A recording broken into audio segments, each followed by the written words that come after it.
é uma instituição antiga que está encarregada de liderar e orientar a população católica mundial em suas vidas espirituais.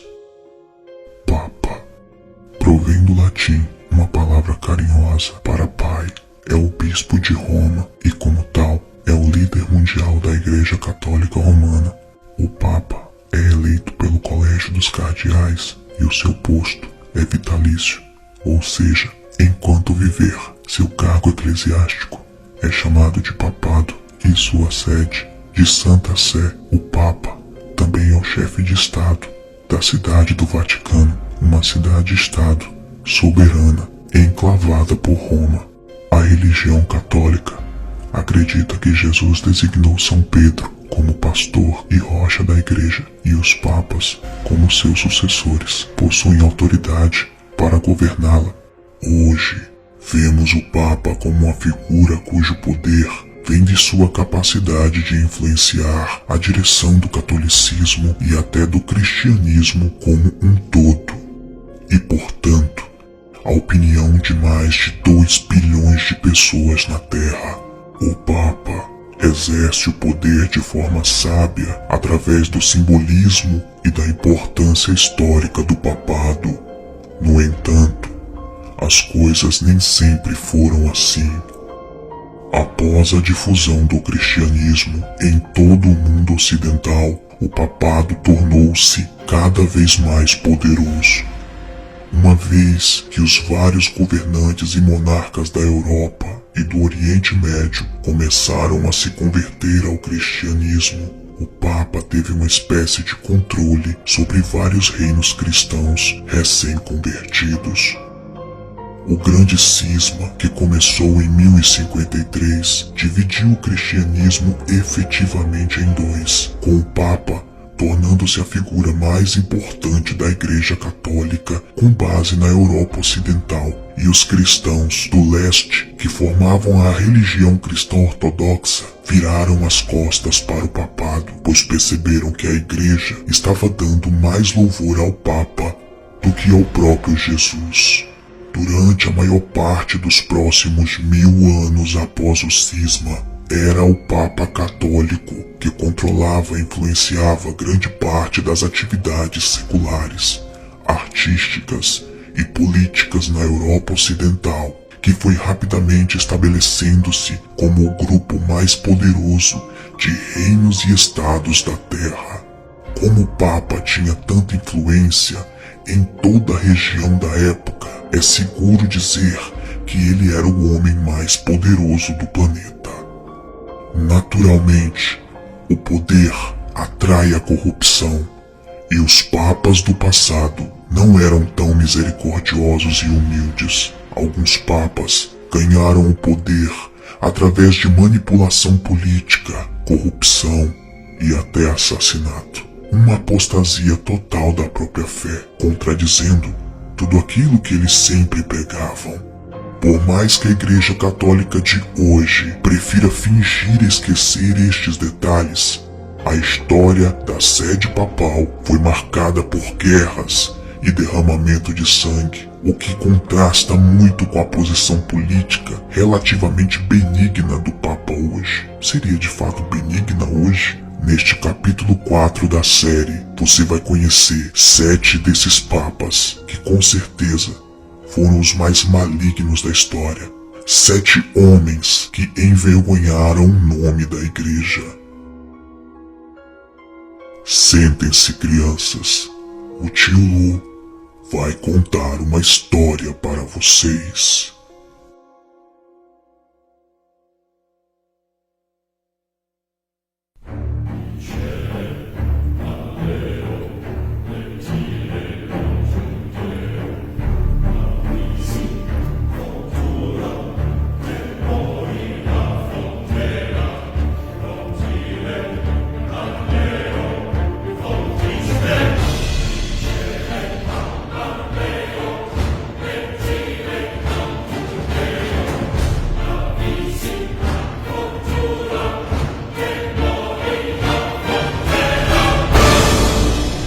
O lado obscuro da Igreja Católica. Capítulo 4. Os 7 piores papas da história.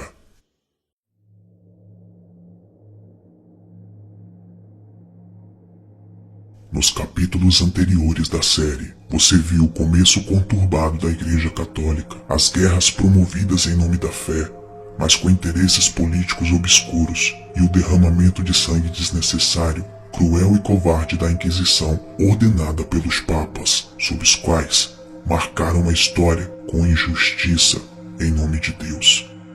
Falaremos sobre alguns agora, 7 homens que com certeza não só envergonharam a sua instituição, mas que envergonharam a humanidade com suas atitudes. Júlio III, o papado do Papa Júlio III, começou em 1550 e teve uma duração relativamente breve, chegando ao fim após a sua morte em 1555. No início de seu breve reinado, Júlio parecia determinado a avançar com as reformas da igreja, que ele considerava importante, mas ele rapidamente se cansou de assuntos papais e passou a maior parte do tempo relaxando e buscando prazeres simples, como sequestrar um adolescente na rua e torná-lo seu amante à força. O Papa Júlio foi tão apaixonado por este menino que o adotou como sobrinho e o promoveu a cardeal, ainda sendo um adolescente. Paulo III. Paulo III foi antecessor imediato de Júlio III e seu reinado teve significativamente menos estupros de crianças, mas o que lhe faltava em questões de homoafetividade e pedofilia, ele compensava em crueldade geral e corrupção. Paulo III supostamente assassinou sua mãe e sua sobrinha para herdar a fortuna da família antes de se tornar um papa, e rapidamente executou qualquer um que o incomodou por estrangulamento e depois por imolação. Por um lado, ele era categoricamente contra a escravidão dos povos nativos do Novo Mundo recém-descoberto, mas por outro lado, sua mais famosa amante era sua filha. Ele também foi totalmente anticorrupção na igreja, provocando sanções cruéis para os membros que fossem pegos enchendo os bolsos, mas Paulo também recebia um corte dos lucros de 40.000 prostitutas de Roma. Sinceramente, não se espera tudo isso vindo de um papa. Recapitulando, este papa matou a sua mãe e sua sobrinha para herdar a fortuna. Matava qualquer pessoa por motivos banais. Foi amante da própria filha e contratava muitas prostitutas com o dinheiro da igreja. Um belo currículo. Papa Urbano II.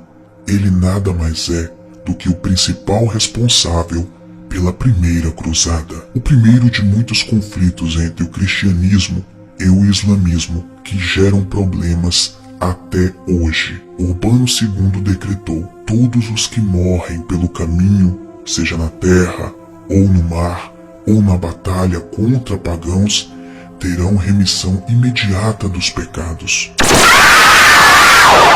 Isso eu concedo-lhes, através do poder de Deus a mim concedido, ao dar a cada assassino, estuprador e ladrão uma chance para entrar no reino de Deus. Ele garantiu a criação de um exército que estaria pronto e disposto a invadir a Terra Santa. O sumo pontífice aparentemente tinha algumas habilidades tremendas de oratória, uma vez que ele conseguiu convencer todo o concílio de Clermont para aprovar a Primeira Cruzada em 1095, com um discurso que terminou com a sala inteira dos seus pés gritando Deus o quer.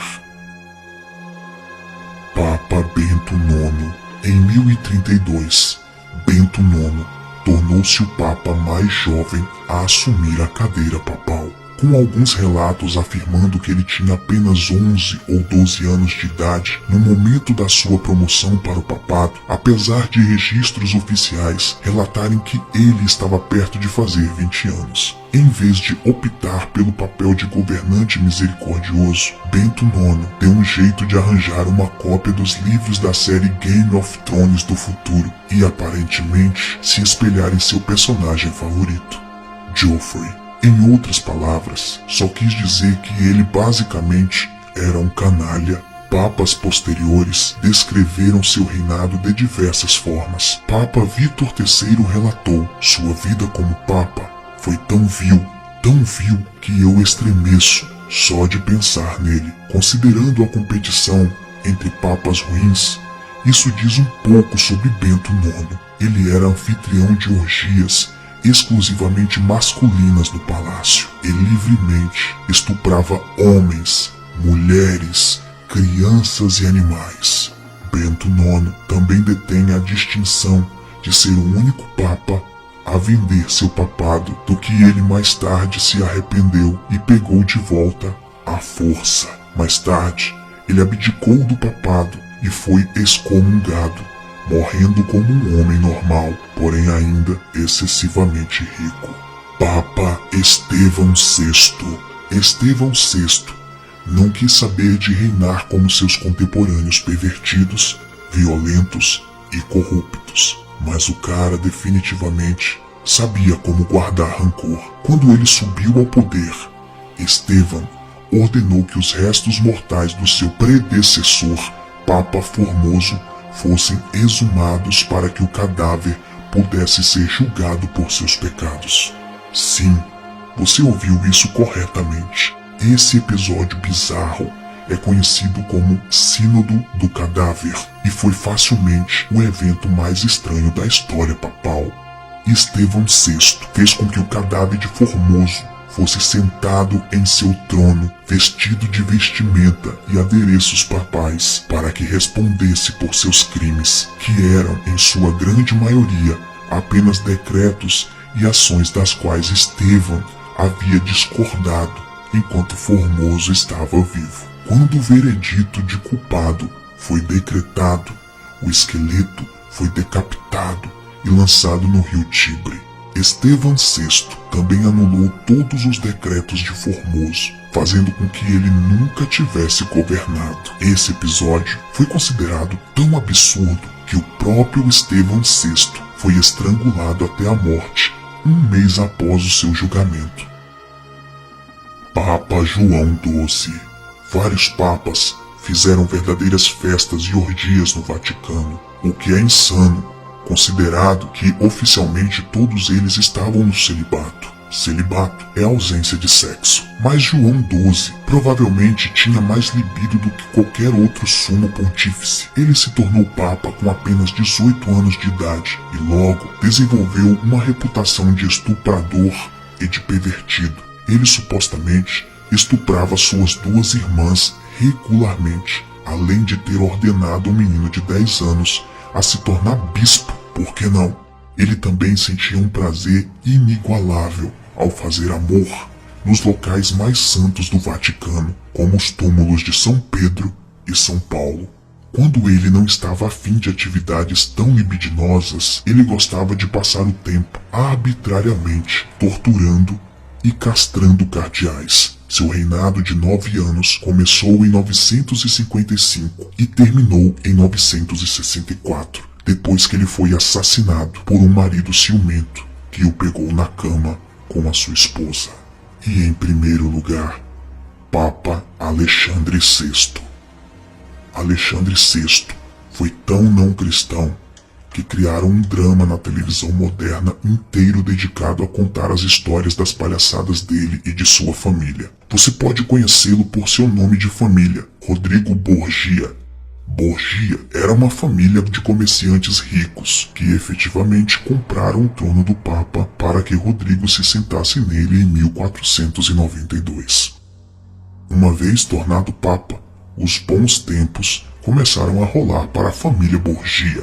Alexandre VI hospedou as orgias mais elaboradas que o Vaticano já tinha visto. Coisas como 50 prostitutas amontoadas em uma única sala, onde o Papa e os membros do seu clero faziam o que queriam com elas. Ele atribuiu a alguns clérigos o dever de não participarem das orgias, para que as observassem e fizessem o controle da quantidade de orgasmos que cada membro do clero alcançava, pois ele acreditava que a virilidade era um sinal de força, e ele não aceitaria homens pouco férteis em sua panelinha. Ele casava sua filha Lucrécia com comerciantes ricos, e em seguida declarava o casamento nulo. Ele era o Papa, afinal de contas, e absorvia todo o dinheiro deles. Aliás, ele também estuprava sua filha, que por sua vez também era estuprada por seu irmão.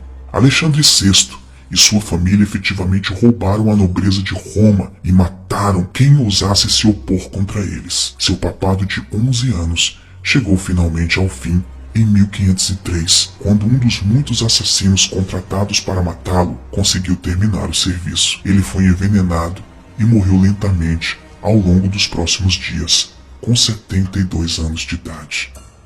Em meio a desgraças, heresias, mentiras, mortes, sangue e vergonha, a Igreja Católica foi levantada e se tornou um câncer para a humanidade. O intuito do documentário não é ofender a sua religião, mas apenas mostrar a verdade. E assim termina a primeira temporada desta série, que gerou um pouco de polêmica, mas que com certeza trouxe fatos esclarecedores para que possamos entender a real situação da religião hoje e como ela influenciou no mundo. Não sabemos quando vamos produzir a segunda temporada. Cada temporada é composta por 4 episódios. Pode ser daqui a 3 meses ou daqui a 1 ano. Eu ainda não sei, mas uma coisa é certa: a sua mente se abriu, concordando comigo ou não.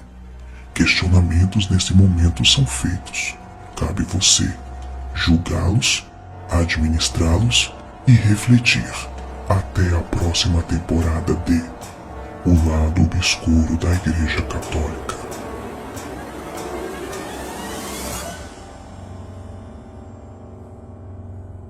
Obrigado por assistir a mais um vídeo bizarro deste canal. Curta a nossa página no Facebook. O link está na descrição do vídeo. Inscreva-se no canal e participe da minha creche de crianças obscuras.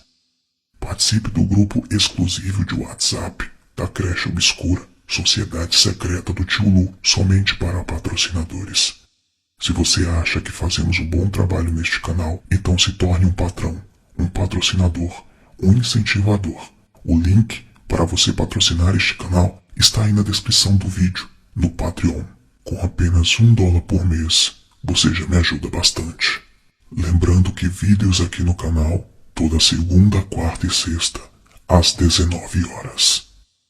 Até o próximo vídeo. Um beijo do Tio Lu. Sonhem comigo.